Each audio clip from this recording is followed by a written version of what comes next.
Have you ever woken up at exactly 3 a.m. feeling like something was watching you?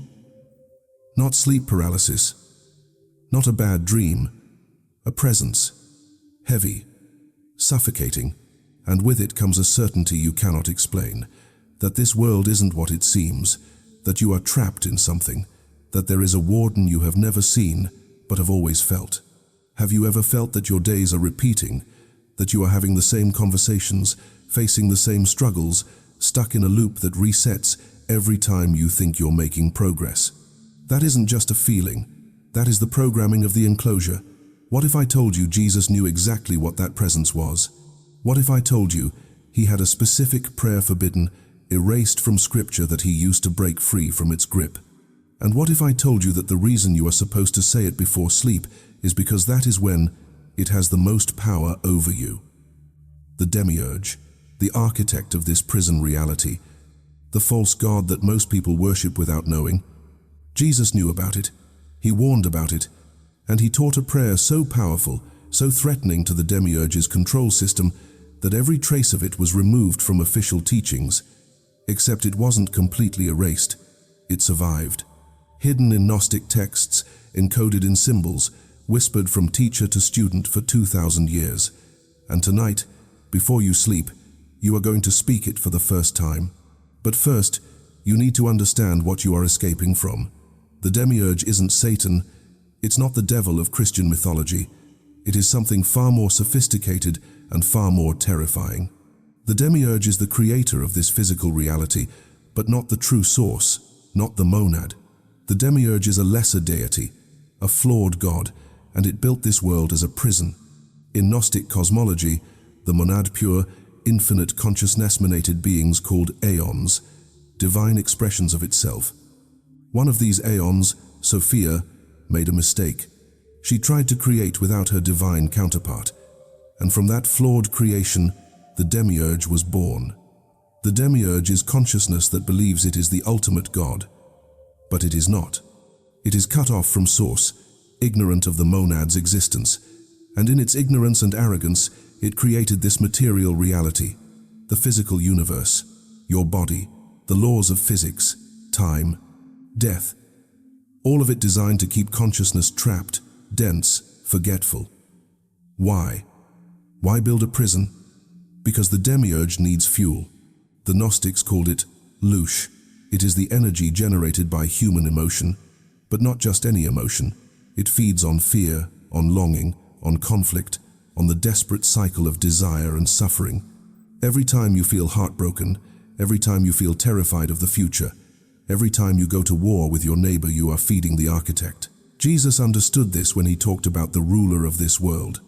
When he said, "My kingdom is not of this world." When he taught that the God he knew was different from the God of the Old Testament, he was pointing to the Demiurge. The angry, jealous, controlling deity of the Old Testament isn't the monad, it is the Demiurge, the architect of this prison. And here's the most disturbing part. Most people worship the Demiurge thinking they are worshipping Source. The Church, intentionally or not, directs worship toward the God of this world, the Demiurge, not the God beyond this world. They keep you praying to your jailer, thinking he is your savior. Jesus came from beyond the Demiurge's creation. He descended from the Pleroma, the realm of the monad, and his entire mission was to show those who were ready how to escape the Demiurge's prison and return to Source. The prayer he taught is the key to that escape. You might be wondering why this prayer must be said before sleep, why that specific timing matters. The answer reveals how the Demiurge maintains control. When you are awake, your consciousness is focused outward, engaged with the material world, navigating the Demiurge's creation. Your awareness is trapped in physicality. But when you sleep, your consciousness loosens from the body. You drift toward higher dimensions. You get closer to remembering who you really are. The Demiurge can't allow that. So, it installed a control mechanism. The dream state. Most dreams aren't your subconscious processing information, they are demiurgic constructs. False realities within the false reality, designed to keep your consciousness occupied, confused, trapped in lower frequencies even while you sleep. Have you noticed how dreams feel chaotic? How they rarely make sense? How you're always dealing with problems, fears, bizarre scenarios that go nowhere? That's not natural consciousness exploration.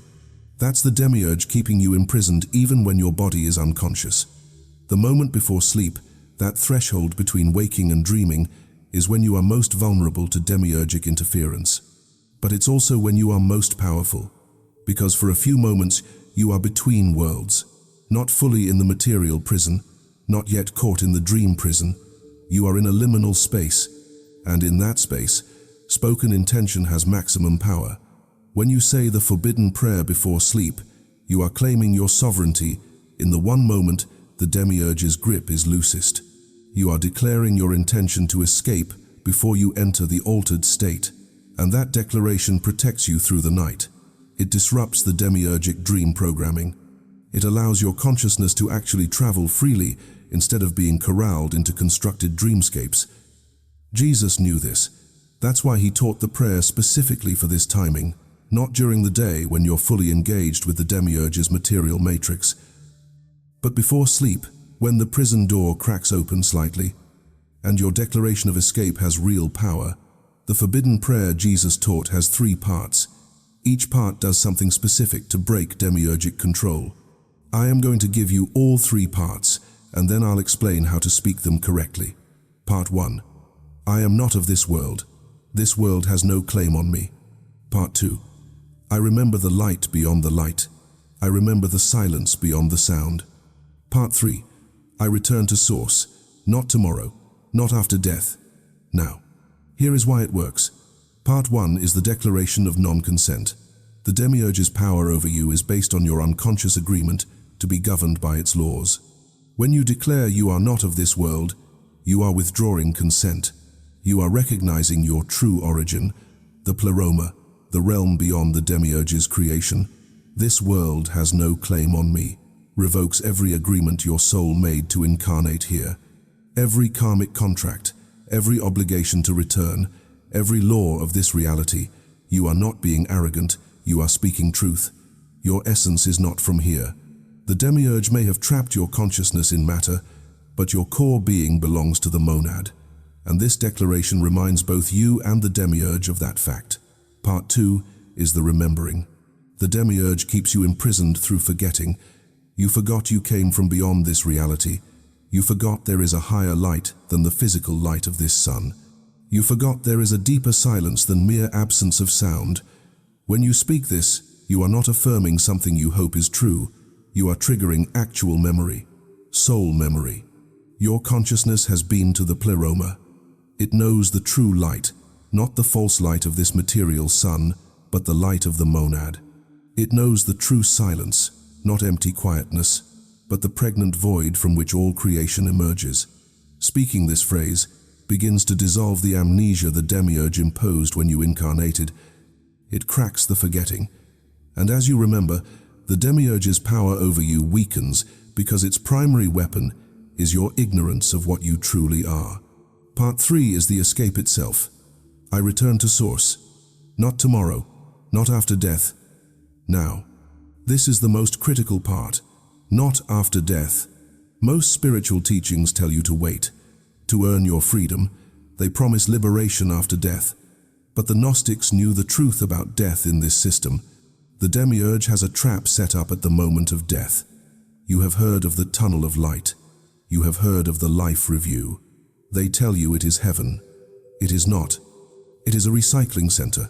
The light at the end of the tunnel is artificial. It is designed to wipe your memory, to guilt you with your sins, and to convince you to agree to return. To fix your mistakes, to pay your debts. It is a trick. It keeps you cycling back into the prison, body after body, lifetime after lifetime, feeding them with your struggle. Jesus taught liberation now, not in some future, not after the body dies. Now, in this moment, while you are still here. When you declare you are returning to source now, not after death, you are circumventing that entire trap. You are telling the universe that you do not consent to the tunnel. You do not consent to the review. You are escaping before the body dies, which means when the body does eventually die, you are already gone, already home. The Demiurge cannot catch what has already escaped. You can't just repeat these words mechanically and expect the prison door to open. The prayer works through consciousness alignment. Here is how Jesus taught it. Step 1. The preparation. As you are lying in bed ready to sleep, bring your awareness to your heart center, not your physical heart, the energetic center in your chest. Breathe slowly. Feel yourself settling. This is important because you need to speak from your heart consciousness, not your mental consciousness. The mind is demiurgic, the heart remembers source. Step 2. Feel into each part. Don't rush through the 3 parts. Speak the first part.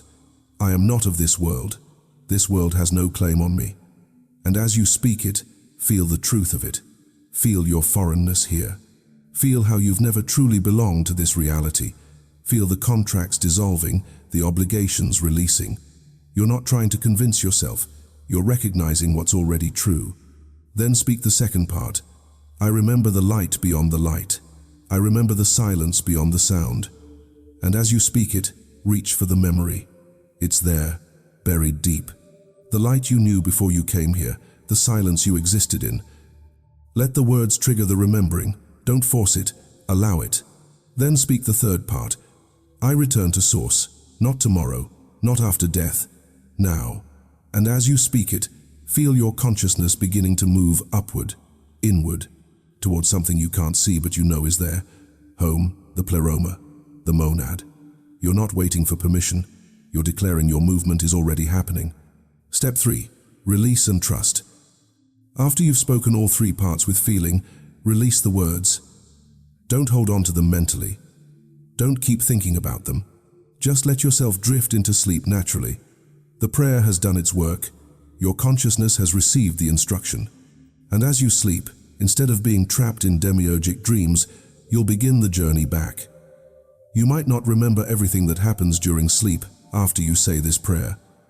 That's okay. The escape doesn't always happen in one night, but each time you speak it, you're weakening the demiurge's hold. Each time you're remembering more. Each time you're closer to complete liberation. When you start saying this prayer before sleep consistently, several things begin to happen. Some immediately, some gradually. All of them signs that you are escaping. First, your dreams change. Instead of chaotic, nonsensical dreams, you'll start having lucid experiences. Clear consciousness. You'll realize you're dreaming while you're dreaming. And from that lucidity, you can navigate beyond the dream construct entirely, into actual higher dimensions, into the Pleroma. Many people report that after using this prayer, they have dreams of flying upward, of breaking through layers of reality, of reaching a place of profound peace and light beyond anything they've experienced in waking life. Those aren't just dreams. Those are actual consciousness journeys. You're escaping the demiurgic dream prison and accessing real higher dimensions. Second, the 3 a.m. Wake-ups change. If you used to wake at 3 a.m., feeling watched, feeling heavy after you start this prayer, you might still wake at 3 a.m. But the feeling will be different. Instead of dread, you'll feel presence, but not threatening presence. Protective presence. Light beings, guides from the Pleroma. They're there because you called them with your declaration of escape. They're helping you make the journey. Third, physical reality feels different. This is subtle but profound. The material world will start feeling less solid, less real. You'll catch yourself seeing it as a construct, a simulation, the Demiurge's creation. And instead of that being disturbing, it's liberating, because you're no longer fooled.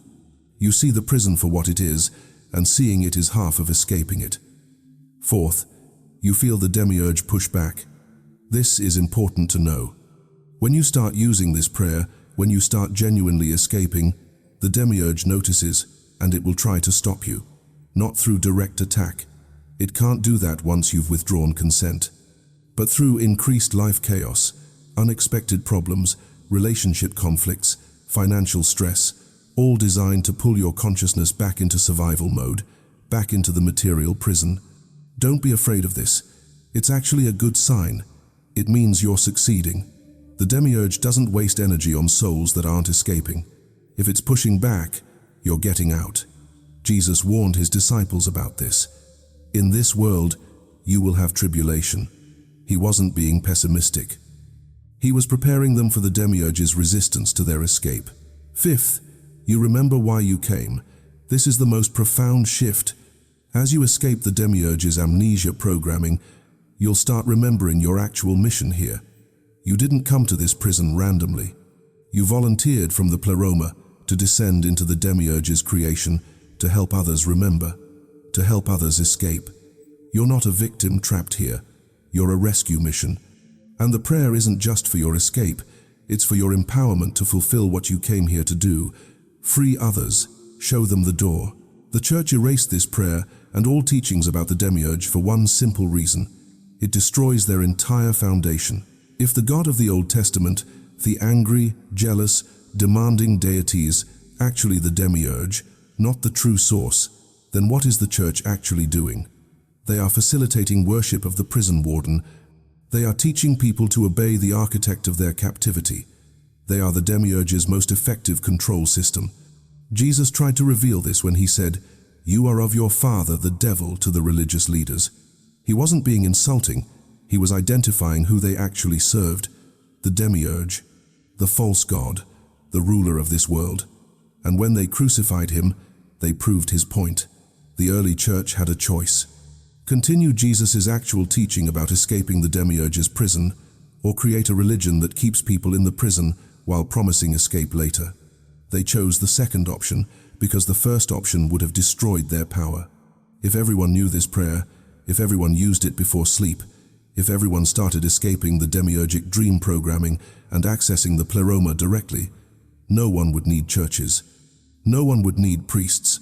No one would need the salvation industry. People would be freeing themselves. So they buried it. They declared Gnostic texts heretical. They killed teachers who spoke about the Demiurge. They rewrote Jesus as a sacrifice to appease their god, the Demiurge, instead of a teacher showing how to escape their god. But the prayer survived because truth always survives, hidden, encoded, passed down through Gnostic lineages, and now it's reaching you at exactly the right moment because you're ready to escape. Jesus used this forbidden prayer to maintain his freedom from the Demiurge's control system, even while operating in a physical body, even while engaged with material reality. He remained connected to the Pleroma, to Source, to the Monad.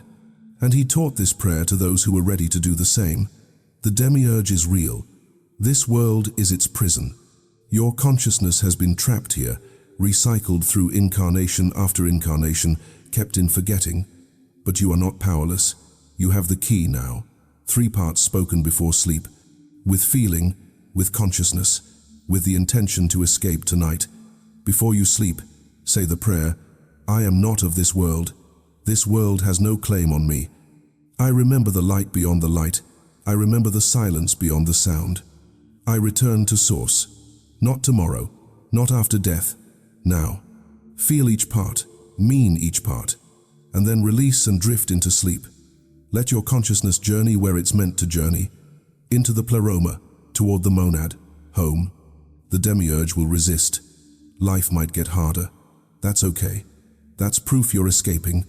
And every night you say the prayer, you weaken its grip more. Every night you remember more. Every night you get closer to complete liberation. You're not just trying to feel better. You're not just working on yourself. You are escaping the fundamental prison of reality itself. You are doing what Jesus did, what all Gnostic masters have done. You are returning to Source while still breathing. If you use this prayer tonight and something shifts, comment, "I spoke the prayer" below. Tell us what happened in your dreams, what you remembered, what changed. Your experience might be exactly what another soul needs to recognize they're ready to escape too.